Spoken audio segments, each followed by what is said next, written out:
અને આપણા જ વિસ્તારના સાંસદ શ્રી 1041 ટ્રસ્ટીઓ સાહેબ છે સરદાર ધામના, એ સમગ્ર ટ્રસ્ટીગણ વતી ખરા ઉમળકા સાથે આપનું સ્વાગત કરતા ગર્વ અને ખુશીની લાગણી અનુભવું.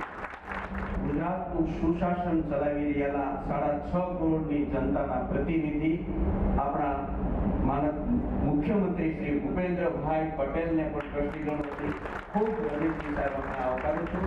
વિશ્વ નેતા અને આપણા યશસ્વી વડાપ્રધાન શ્રી નરેન્દ્રભાઈના નેતૃત્વમાં આ વર્ષે સરદાર વલ્લભભાઈ પટેલની 150મી જન્મ જયંતિ ભારત દેશમાં ઉજવી ગઈ છે.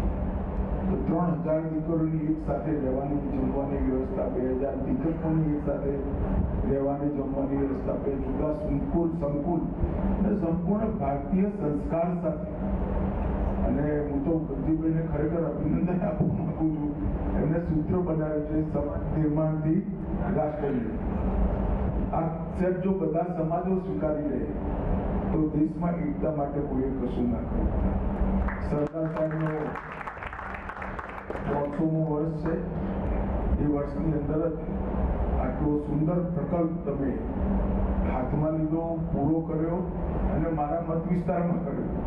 એટલે ખરેખર હું હૃદયપૂર્વક તમારો બધાનો આભાર માનું છું.